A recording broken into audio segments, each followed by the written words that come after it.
CBS Sports presents AT&T at the half. AT&T, giving you more for your college basketball thing.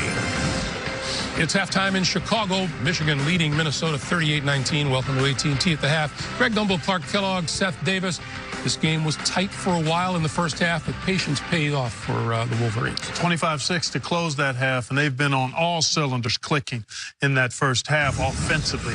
Everybody engaged in the action, ball movement, spacing. Here's a little pick and pop. That's Iggy Brazdakis, the freshman of the year in the Big Ten.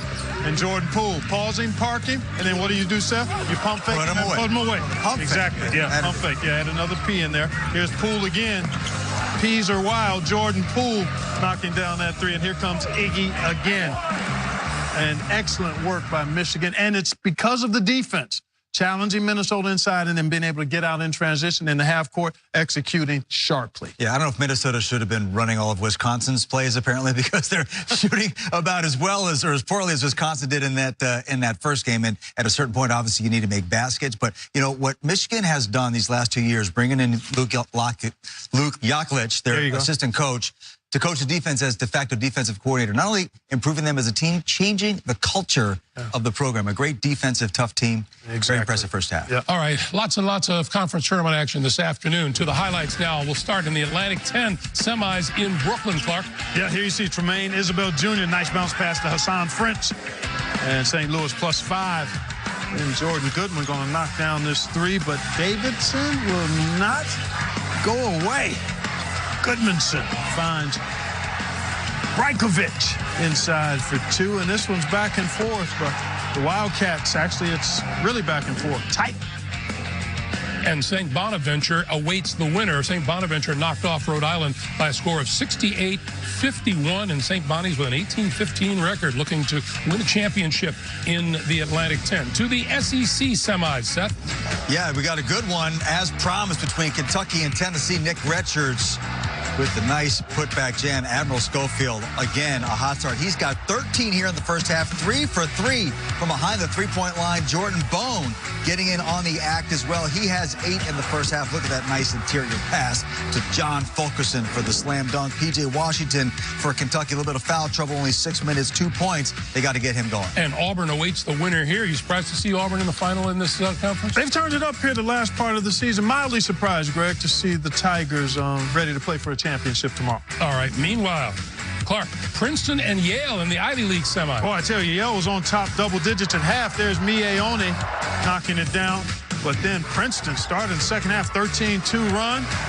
And that's Ethan Wright knocking down the three of those 13 points right there. And then Miles Stevens trails the play and gets it up and down. And we've got another tight one in the Ivy League. 1-point game with plenty of time to play. And the winner there gets Harvard, the Crimson, knocking off Penn by a score of 66-58. Sun Belt semifinals, Seth.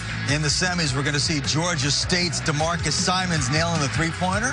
He's a stat sheet stuffer, Steph. There he is, putting them up 5-0 early on. And then Texas State answers with Trey Lawrence Nottingham at 3 of his own. And then Malik Ben-Levy back and forth. We go at that point. Georgia State was up 7, and it's early. That one should be fun.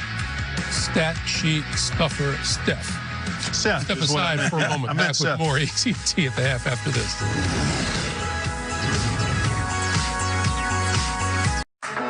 I want you to know, still to come, the Mountain West Championship featuring San Diego State taking on Utah State.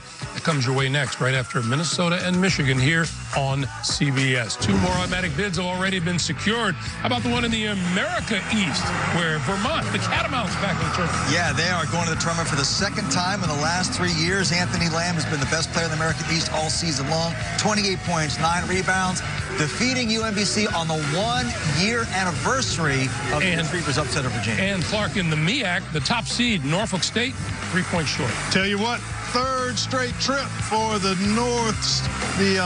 NC Central Eagles, and that's Lavelle Moulton. That's his alma mater. 3 straight MEAC championships.